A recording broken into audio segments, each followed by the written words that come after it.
Everyone, ये है part 10 of CrPC. 9 parts हम पहले बना चुके हैं, 9 पार्ट्स बन चुके हैं पहले। तो जो भी सबसे पहले अगर इस वीडियो को देख रहा है तो पहले प्रीवियस 9 पार्ट्स को देखें, जिसमें 264 क्वेश्चंस बन चुके हैं, और उसके बाद इस पार्ट को देखें, ठीक है, जिससे कंटिन्यूटी आपकी बनी रहेगी। तो हम स्टार्ट करते हैं नेक्स्ट इस पार्ट को, क्वेश्चन नंबर 265 से। In which one of following sections of CRPC it is mandatory to produce person arrested before magistrate within 24 hours of arrest? ठीक है, जब किस सेक्शन में बताया गया है, इसको मैंडेटरी बनाया गया है कि पर्सन को मजिस्ट्रेट के सामने 24 घंटे के अंदर लाया जाए। तो आंसर होगा हमारा सेक्शन 57। नेक्स्ट क्वेश्चन देखिए, under which one of following provisions of CRPC police officer is under the obligation to produce person arrested before a magistrate with in 24 hours of arrest? ठीक है, किस सेक्शन के अंदर किस provision में बताया गया है कि पुलिस ऑफिसर अंडर ऑब्लिगेशन होता है कि वह मजिस्ट्रेट के सामने प्रोड्यूस करे? सेक्शन 57 के अंदर। सेम क्वेश्चन बार बार रिपीटेड है कई एग्जाम्स में, इसलिए ये बार बार आ रहा है। ठीक है, procedure of arrest and duties of officer. देखिए दोबारा, अरेस्ट का procedure and duties of officer arresting the person, उस पुलिस ऑफिसर की ड्यूटी जो कि पर्सन को अरेस्ट कर रहा है, have been provided in the CRPC 1973 under, किस में बताया गया है? 41 के बी में बताया गया है।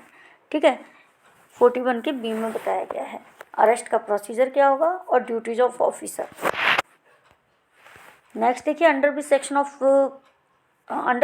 The provision that police officer when arrest a person without warrant cannot keep in his custody for more than 24 hours? ठीक है, किस सेक्शन में बताया है कि जो पर्सन विदाउट वारंट अरेस्ट करता है तो उसको 24 आवर्स से ज़्यादा अपनी कस्टडी में नहीं रख सकता? तो किस में बताया? अंडर सेक्शन 57 सी में। नेक्स्ट क्वेश्चन देखेंगे, under section 60A CRPC a person can be arrested in case of commission of offence in the presence of police officer, यदि वो पुलिस ऑफिसर की प्रेजेंस में कोई ऑफेंस कमिट करता है। बी है on credible information about commission of an offence, punishable with imprisonment for more than 7 years। ठीक है, सी देखिए, on a complaint by a victim when a police officer has reason to believe that concern person has committed the offence. और D है under all this circumstances. Answer होगा all this circumstances. दोबारा मैं आपको दिखा देती हूँ इसको। देखिए कि 60 CRPC में a person can be arrested, तो क्या क्या कंडीशन होती है 60 के अंडर कि पर्सन को अरेस्ट किया जाता है? देखो, in case of commission of offence in the presence of police officer, यदि पुलिस ऑफिसर के प्रेजेंस में कोई ऑफेंस कमिट किया जा रहा है तो उसको अरेस्ट किया जा सकता है। ठीक है, नेक्स्ट देखिए, यदि कोई क्रेडिबल इन्फॉर्मेशन मिली है पुलिस ऑफिसर को about commission of an offence, punishable with imprisonment for more than 7 years, 7 years से ज़्यादा की इम्प्रिजनमेंट का यदि कोई ऑफेंस किया है और उसकी कोई क्रेडिबल इन्फॉर्मेशन प्राप्त हुई है तो उस पर्सन को अरेस्ट किया जा सकता है। ठीक है, या फिर विक्टिम के द्वारा कोई कंप्लेंट की गई है, विक्टिम के द्वारा कंप्लेंट पर जबकि पुलिस ऑफिसर को रीजन टू बिलीव है कि कंसर्न पर्सन ने ऑफेंस कमिट किया है, तो इन सभी सिचुएशंस में under all this circumstances arrest किया जा सकता है। नेक्स्ट देखिए, a report of person arrested without warrant shall be given by officer in charge of police station 2। मतलब पर्सन जो अरेस्ट किया गया है उसकी रिपोर्ट विदाउट वारंट जो पर्सन अरेस्ट किया गया उसकी रिपोर्ट पुलिस ऑफिसर इंचार्ज के द्वारा किसको दी जाएगी? किसको दी जाएगी? DM को देंगे। और DM अगर कहता है तो किसको दे देंगे? SDM को दे देंगे। देखिए, either to the district magistrate और सब डिविजनल मजिस्ट्रेट। ठीक है, या तो DM को देंगे या SDM को देंगे, डी ऑप्शन। नेक्स्ट क्वेश्चन देखिए, in a famous case the supreme court has provided strict guidelines related to the right of arrested person. ठीक है, अरेस्टेड पर्सन के लिए स्ट्रिक्ट गाइडलाइन किस केस में दी गई है? DK Basu versus state of West Bengal. Next question देखिए, असर्शन रीजन का क्वेश्चन है। An accused person has been guaranteed the right to be informed of the nature and cause of accusation. ये क्या कह रहा है कि एक्यूज्ड पर्सन को गारंटीड मतलब कि उसका राइट है कि उसको नेचर, उसने जो एक्यूजिशन किया है, ठीक है, मतलब उस पर जो आरोप लगाए गए हैं उसका नेचर, उसके आरोप का नेचर और कारण बताया जाए। रीजन के accused person can get his conviction quashed upon vague and obscure charges. Accused person अपने कन्विक्शन को क्वेश्ड अपॉन मतलब एक कैंसिल करवा सकता है, सेट असाइड करवा सकता है अगर उसके ऊपर वैग एंड ऑब्सक्योर चार्जेस लगाए गए हैं। ठीक है, तो देखिए both A and R true and correctly explains A, both दोनों फॉल्स हैं। ए ट्रू है but R is not correct explanation, और डी है नन ऑफ द अबव। तो हमारा आंसर क्या होगा इसमें? C option. देखिए क्योंकि ए तो सही है लेकिन इसका रीज़न सही नहीं दिया गया। एक एक्यूज्ड पर्सन को उसके राइट को इन्फॉर्म करना आवश्यक है, ठीक है, कि उसके ऑफेंस का नेचर क्या है और कॉज ऑफ एक्यूजिशन, उस पर ये आरोप क्यों लगाए गए हैं। ठीक है, ये बात तो सही है, लेकिन ये जो रीज़न दिया है ना, accused person can get his conviction quashed upon vague and obscure charges, ये रीज़न यहाँ पे रॉन्ग है। ठीक है, नेक्स्ट देखते हैं। नेक्स्ट क्वेश्चन है, a person arrested on A charge, 1 minute,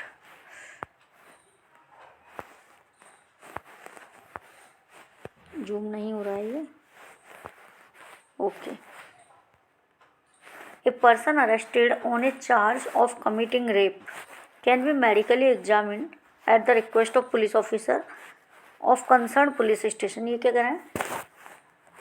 person arrested on A charge of committing rape, rape commit करने का चार्ज है उसके ऊपर, मतलब रेप एक्यूज्ड है वो, उसको मेडिकली एग्जामिन किया जा सकता है at the request of police officer. ठीक है, पुलिस ऑफिसर की रिक्वेस्ट पर उसको मेडिकली एग्जामिन किया जा सकता है ऑफ कंसर्न पुलिस स्टेशन। तो 53A में बताया है रेप एक्यूज्ड का चार्ज, रेप एक्यूज्ड का मेडिकल एग्जामिनेशन। अभी क्या कह रहे हैं? Only after oral consent of the person, only after written consent of person, only under the order of court और इवन बाई फोर्स। तो देखिए पर्सन कौन है? रेप का एक्यूज्ड है, तो वो तो मना ही करेगा ना, क्योंकि उसके खिलाफ जो भी मतलब उसके खिलाफ जो भी चार्जेस लगे कि उसने रेप किया है, उसका ऑफेंस प्रूव हो जाएगा, तो वो तो ऑब्वियस सी बात है, मना ही करेगा। ठीक है, तो उसको पुलिस ऑफिसर की रिक्वेस्ट पर उसका मेडिकल एग्जामिनेशन करवाया जाता है।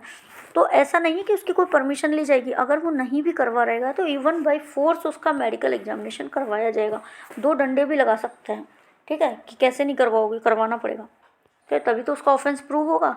इमीडिएटली उसका मेडिकल एग्जामिनेशन करवाया जाएगा। In which of following of section 59 CRPC the discharge of arrested person by a police officer can take place. ये कह रहे हैं कि 59 में discharge of arrested person by a police officer can take place on his own bond, on bail, under special order of magistrate and all of them. तो देखिए 59 में discharge किया जाता है अरेस्टेड पर्सन को। ठीक है, अरेस्टेड पर्सन को पुलिस ऑफिसर के द्वारा डिस्चार्ज किया जाता है, और उसमें 3 ही कंडीशन है, उसके अलावा कोई कंडीशन नहीं है। या तो वह बंदा बॉन्ड भर के जाएगा, उसने बॉन्ड भर दिया विद और विदाउट सिक्योरिटी, सॉरी विद और विदाउट श्योरिटी। दूसरा, उसको बेल मिल गई तो बेल पे है। ये थर्ड है मजिस्ट्रेट के ऑर्डर पर, under special order of magistrate. तो हमारा आंसर होगा all of them. Next question देखिए, point out correct statement. A private person may arrest or cause to be arrested any person who in his presence commits a non bailable and cognizable offence. देखिए private person arrest कर सकता है किसी ऐसे person को जिसने non bailable and cognizable offence किया है, तो ये तो सही है। ठीक है, नेक्स्ट देखते हैं, एन एग्जीक्यूटिव और जुडिशियल मजिस्ट्रेट में हिमसेल्फ अरेस्ट और order any person to arrest the offender when any offense is committed in his presence and within his jurisdiction। देखिए एग्जीक्यूटिव मजिस्ट्रेट और जुडिशियल मजिस्ट्रेट हिमसेल्फ अरेस्ट कर सकते हैं और order दे सकते हैं अरेस्ट करने का ऑफेंडर को, यदि उनके प्रेजेंस में और उनके लोकल जुरिस्डिक्शन में ऑफेंस हुआ है। थर्ड देखिए, any police officer may arrest any person without an order from a magistrate and without a warrant who has been concerned in any cognizable offense। कोई भी पुलिस ऑफिसर अरेस्ट कर सकता है, कैसे? Without an order from magistrate and without a warrant, जिस person ने cognizable offence किया है। तो यहाँ पर सारे ही स्टेटमेंट करेक्ट हैं, D option A, B and C are correct. Next देखिए,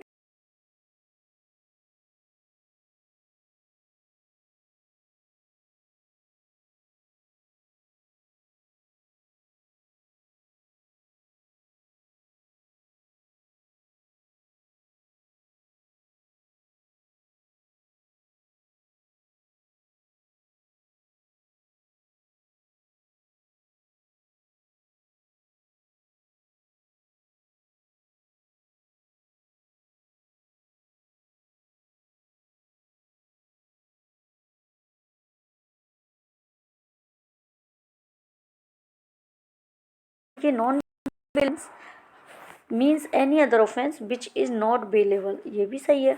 नॉन बेलेबल ऑफेंस क्या होता है? बे ऑफेंस, कोई भी अदर ऑफेंस जो कि बेलेबल नहीं है, बे नॉन बेलेबल है।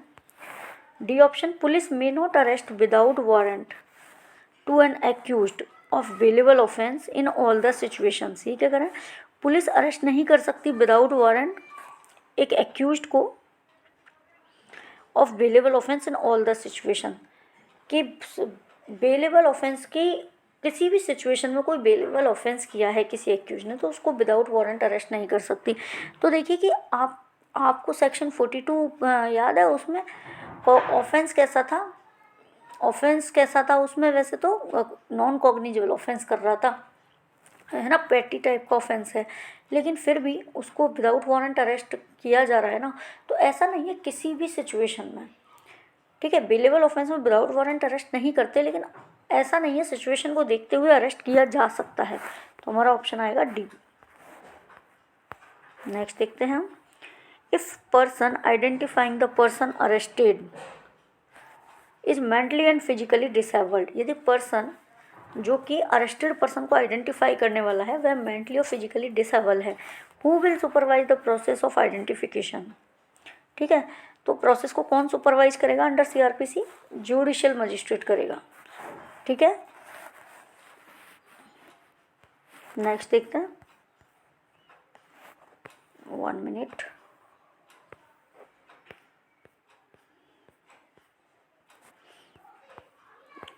नेक्स्ट क्वेश्चन, थोड़ा सा प्रॉब्लम आ रही है करने में। Consider the following statements.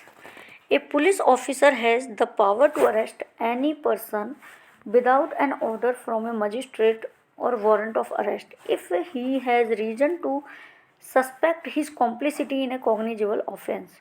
क्या करें? पुलिस ऑफिसर के पास पावर होती है अरेस्ट करने की बिना मजिस्ट्रेट के ऑर्डर के और बिना वारंट के, यदि उसके पास रीजन है कि उसको सस्पेक्ट है, किसी पर्सन पे सस्पेक्ट है कि कॉग्निजेबल ऑफेंस में उसकी कॉम्प्लिसिटी थी।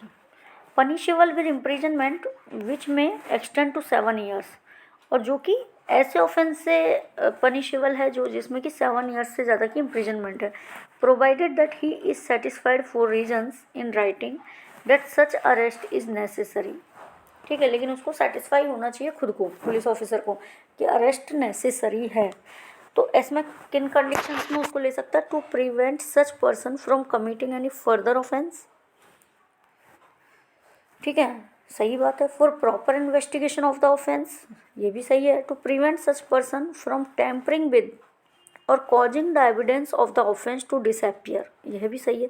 टू कंपेल द एब्सकॉन्डिंग को accused to surrender, which of the statement given are correct. तो देखिए कौन सा सही है, तो हमारा ये जो कंपेल एब्सकॉन्डिंग वाला है ना, ये सही नहीं है। ये देखिए ऑप्शन भी आपका फर्स्ट, सेकंड एंड थर्ड, ठीक है, क्योंकि ये वाला इसमें दिया हुआ नहीं है, हमें बेयर एक्ट की लैंग्वेज पर स्टिक करना है हमेशा। तो एब्सकॉन्डिंग वाला इसमें नहीं दे रखा है, को अक्यूज्ड टू सरेंडर इस तरीके से नहीं दिया हुआ। ठीक है, तो फर्दर ऑफेंस को कमिट करने से रोकने के लिए, to prevent such person from committing any further offence, for proper investigation of offence, and to prevent such person from tampering the evidence. Question है हमारा, under CRPC police officer may arrest any person without an order from magistrate and without a warrant. Police officer किसी person को बिना magistrate के order के without warrant arrest कर सकता है। Who commits a cognizable offence in the presence of police officer. ठीक है, who has been proclaimed as an offender either under this code or by order of state government। ठीक है, next देखिए, who obstructs a police officer while in the execution of his lawful duty। तो हमारे तीनों ही option correct हैं इसमें। देखिए कि पुलिस ऑफिसर किसी पर्सन को अरेस्ट कर सकता है without an order from magistrate and without a warrant. तो वे कंडीशन, वे सिचुएशन क्या क्या होंगी? तो देखिए, person who commits a cognizable offence in presence of police officer. Second है who has been proclaimed as an offender, उसको प्रोक्लेम्ड ऑफेंडर घोषित कर दिया गया है आइदर अंडर CRPC और by order of state government. Next देखिए, who obstructs a police officer while in execution of lawful duty. Lawful duty के execution में पुलिस ऑफिसर को एग्जीक्यूट करता है, तो हमारा आंसर होगा in above all circumstances. Next देखिए, arrest of persons is covered under chapter of the code of criminal procedure. Arrest of person किस चैप्टर में दिया गया है, तो चैप्टर 5। ठीक है, नेक्स्ट क्वेश्चन देखिए, विच of the following is correct. A person arrested bye police officer without warrant shall be taken before a magistrate without unnecessary delay. ठीक है, नेक्स्ट देखिए, detention of person in police custody arrested without warrant can not exceed 24 hours even bye A special order of magistrate excluding the time necessary for journey from place of arrest to magistrate's court. Next, police officer shall discharge the person arrested of bailable offence without any bond or bail. तो हमें क्या देखना है, correct answer देखना है, तो हमारा केवल एक ही करेक्ट है। देखिए मैं आपको समझा देती हूँ इसको। ए में है person arrested bye police officer without warrant, ठीक है, shall be taken before a magistrate without unnecessary delay. तो ये लाइन तो हमारी एग्जैक्ट बिल्कुल सही है कि अननेसेसरी डिले किए बिना उसको पुलिस ऑफिसर मजिस्ट्रेट के पास लेके जाएगा विदाउट वारंट जिसको भी अरेस्ट किया है। ठीक है, अब देखिए नेक्स्ट लाइन, वो आपको लगेगी तो सही लेकिन उसमें प्रॉब्लम बताती हूँ आपको। Detention of person in A police custody, ठीक है, अरेस्टेड विदाउट वारंट, किसी पर्सन जिसको अरेस्ट किया गया विदाउट वारंट उसका डिटेंशन पुलिस कस्टडी में 24 आवर्स से ज़्यादा नहीं किया जा सकता। यहाँ तक तो सही है। Even by a special order of magistrate, ये नहीं है यहाँ पर। ठीक है, excluding time necessary for journey from place of arrest to magistrate court. ठीक है, तो यहाँ पर प्रॉब्लम क्या है, even by special order of magistrate. Next देखिए, police officer shall discharge person arrested of bailable offence without any bond और bail. ये भी हमारा रॉन्ग है कि बेलेबल ऑफेंस के लिए जब किसी को बेल दी जाती है तो उससे बॉन्ड तो भरवाया जाता है ना, और बेल का जो अमाउंट लेना है वो भी लिया जाता है, बॉन्ड का अमाउंट, बेल का अमाउंट। तो हमारा केवल ऑप्शन ए करेक्ट है यहाँ पर। नेक्स्ट देखिए, any private person may arrest any person who commits non bailable offence in his presence, commits non bailable offence and cognizable offence in his presence. ठीक है, कमिट्स कंपाउंडेबल ऑफेंस और commits non bailable and cognizable offence in his presence और is a proclaimed offender. तो दोनों option कहाँ आए हैं, D में आए हैं। ठीक है, non bailable and cognizable offence commit किया है और प्रोक्लेम्ड ऑफेंडर है, ऑप्शन नंबर डी। नेक्स्ट देखिए, the supreme court of India in the case of state of Haryana versus Dinesh Kumar held the arrest implies. देखिए, state of Haryana versus Dinesh Kumar के case में क्या held किया गया है, apprehension of accused by the police officer, B है apprehension of the accused by police officer और the submission of accused to the custody by word or action including when he is in the judicial custody on surrender before the court or submits to its direction. Next देखिए, handcuffing of the accused by the police officer और handcuffing and putting the accused in police custody और judicial custody। ठीक है, तो हमारा option यहाँ पे होगा बी। देखिए, अरेस्ट इनमें हमें क्या पूछा गया था कि अरेस्ट के बारे में क्या हेल्ड किया गया था, तो देखिए apprehension of the accused by the police officer और the submission of the accused to the, मतलब कि पुलिस ऑफिसर के द्वारा एक्यूज्ड का एप्रीहेंशन किया जाएगा या एक्यूज्ड खुद ही सबमिशन कर देगा कस्टडी में बाय वर्ड और action including when he is in the judicial custody, चाहे से वह जुडिशियल कस्टडी में हो, on surrender before the court, तो वह कोर्ट के सामने भी सरेंडर किया हुआ हो, एंड और सबमिट्स इट्स डायरेक्शन। ठीक है, तो हमारा ऑप्शन होगा बी। नेक्स्ट देखिए, if A person in lawful custody escapes, the person from whose custody he escaped may immediately pursue and arrest him। यदि कोई पर्सन लॉफुल कस्टडी में हो, में से छूट कर भाग जाता है, तो पर्सन जिसकी कस्टडी में से वह भागा है इमीडिएटली उसका परस्यू करेगी, यानी पीछा करेगी और अरेस्ट करेगी। देखिए, within local limits of police station concern, within local limits of the district, within local limits of state, in any place in India. हमारा आंसर होगा in any place in India, option number D. Next देखिए, consider the following statements. The police officer is not bound to give information about the arrest of the accuse to any of his relations और friends.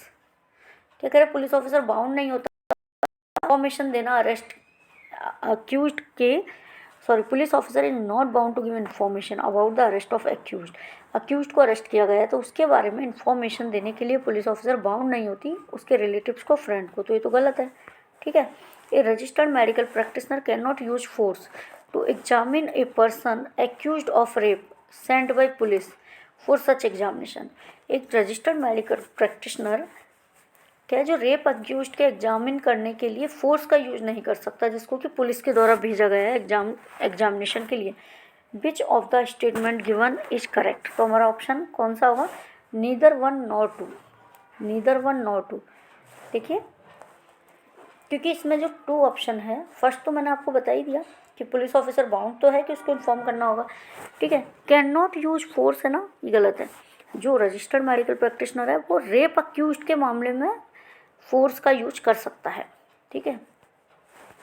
Next देखिए, consider the following statements. Illegal arrest does not vitiate the trial. ठीक है। Second देखिए, a confession is not invalidated by the illegal arrest. Third है, mere keeping a person in police station और restricting his movements within the precincts of a police station amounts to arrest. Next देखिए, arrest need not be by handcuffing a person but could not be completed by spoken words. Select the correct answer using the codes given below. Codes देख लीजिए, only 1 and 2, 1 and 4, 1, 2 and 4 और 1, 2, 3 and 4 all are correct. तो हमारा answer तो सारे statement correct है। यहाँ पर देखिए कि illegal arrest does not vitiate the trial. A confession is not invalidated by the illegal arrest. Third है, mere keeping a person in police station or restricting his movements within the precincts of a police station amounts to arrest. Arrest need not be by handcuffing a person but could be completed by spoken words. ठीक है।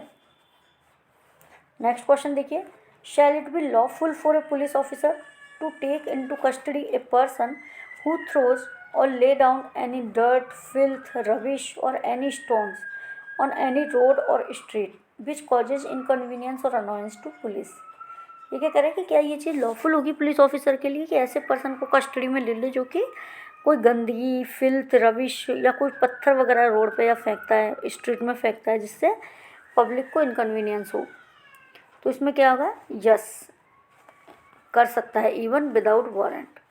Public nuisance कर रहा है, वो inconvenience कर रहा है public के लिए। ठीक है। नेक्स्ट देखते हैं, which of the following police officer may arrest such a person without warrant who is under suspicion of deserting any of armed forces of union. ये क्या कह रहे हैं, कौन सा पुलिस ऑफिसर है जो कि अरेस्ट कर सकता है विदाउट वारंट ऐसे सस्पिशियस पर्सन को जो कि deserting of any of the armed forces of union हो। Superintendent of police, inspector of police, officers in charge of police station और एनी पुलिस ऑफिसर। तो हमारा आंसर होगा एनी पुलिस ऑफिसर। ठीक है। नेक्स्ट देखिए, 289, a person is arrested for having committed a crime. ठीक है, पर्सन को अरेस्ट किया जाता है क्राइम कमिट करने के लिए। Which one of following is not his right to know the ground of his arrest. ये तो है उसका right. To get the services of a lawyer, ये भी उसका राइट है। To approach the court for a writ petition for habeas corpus. ठीक है। और फोर्थ भी देख लेते हैं, to approach the court for a writ of mandamus. तो देखिए, अरेस्ट का ग्राउंड जानना उसका राइट है, लॉयर की सर्विस लेना उसका राइट है, और अगर उसको इलीगली अरेस्ट कर लिया है तो हैबियस कॉर्पस की पिटिशन भी वो लगा सकता है, लेकिन मैंडामस उसके लिए नहीं है। ठीक है, रिट ऑफ मैंडामस। तो हमारा ऑप्शन होगा डी, ये उसका राइट नहीं बनता। नेक्स्ट देखिए, question number 290, section 41B is incorporated into the criminal procedure code on the basis of which of following decisions. 41B क्या होता है, जिसमें कि राइट्स पुलिस ऑफिसर की ड्यूटीज़ को बताया गया है और अरेस्ट के प्रोसीजर के बारे में बताया गया है। तो यह किस डिसीजन के बेसिस पे ये चीज़ें बताई गई है? Nandini Satpathy versus PL Dani, Sunil Batra versus Delhi administration, Prem Shankar Shukla versus Delhi administration और DK Basu versus state of West Bengal. तो ये जो अरेस्ट की जितनी भी गाइडलाइंस आई थी, पुलिस ऑफिसर को जो ड्यूटीज़ डिस्क्राइब की गई थी, ये सारे DK वासु के केस में, ठीक है, DK Basu versus state of Bengal. तो यहाँ पर हम इस पार्ट को एंड करते हैं। नेक्स्ट पार्ट में हम चैप्टर 6 अपना स्टार्ट करेंगे, प्रोसेस टू कंपेल अपीयरेंस। तो बने रहिए आगे के पार्ट्स में, एक दिन मेहनत ज़रूर रंग लाएगी। Thank you.